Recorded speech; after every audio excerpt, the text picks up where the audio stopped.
Sorry for being late. Is this the diversity club? You mean the Diversity and Inclusion Council? Yes, this is the right place. You can go ahead and take a seat here and give your information. Woke it was actually my thesis film, so that was like the chance for me to work in like an 8-person crew, but doing stuff within the comedy genre was like a whole new world to me.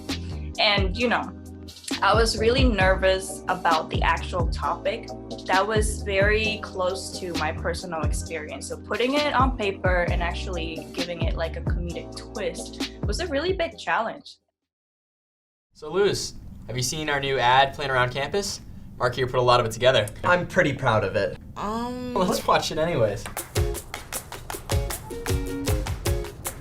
At Woodson Oaks K Educational Institute, you'll find people all over the world.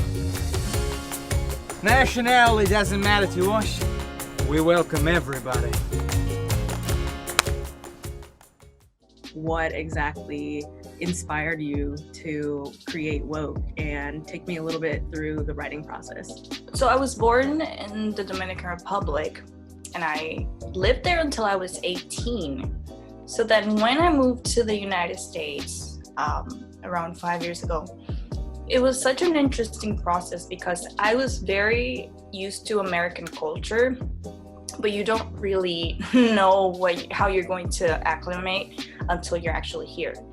So then when I went to a bigger 4-year school 2 years later, I wanted to join all these clubs, but it was, like I said, mainly white.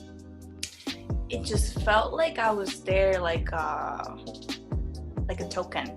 That's what it felt like. I would join all these like clubs, cultural associations and whatnot, but it would also always be like, I don't know, it just, this is why I made the film, because I can't explain it with words.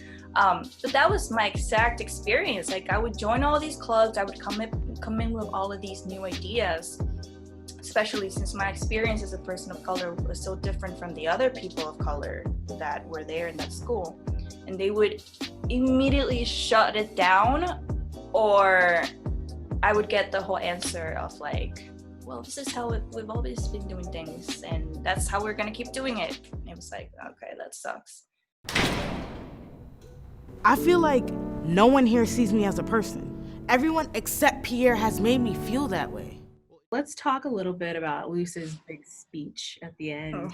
It's her big catharsis, releasing all of her frustrations about how her identity is perceived by other peers. Why did you choose to intercut that moment with her on stage?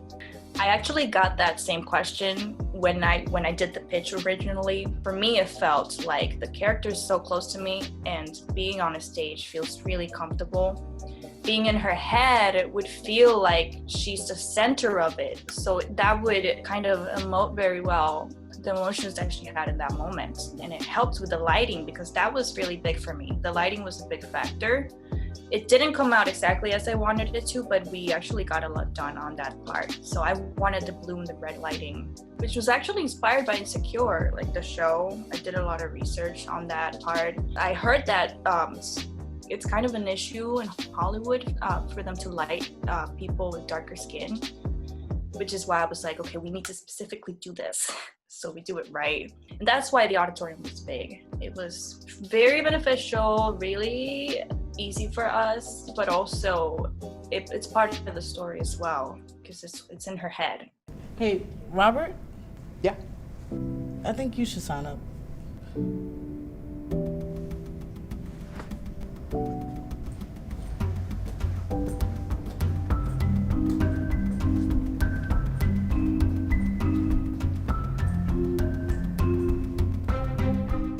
I hope that people take away many things. I mean, to be honest, I see this film kind of targeted towards people that feel like me, because I'm very aware that someone that thinks differently is gonna watch it and they're not necessarily gonna be like, yes, you're right, I'm gonna change my mind. Like, that's just not how people work. But I hope that people, at least people that relate to it, can feel like they're not alone, which is a big thing this year. And people who are kind of in the fence, because I understand not everyone is so extreme, I hope that they get to understand what the other side feels like, and that it's not like good and bad. Because like we see Robert and it's so easy to villainize him. He's based on like our worst nightmares. But at the end of the day, he's a student, he's a person. And I know there's people like that, and hopefully they get to maybe want to talk about it. Because that's the minimum we can ask for. It's not easy. That's what I kind of hope people take away from it, because it's not easy at all.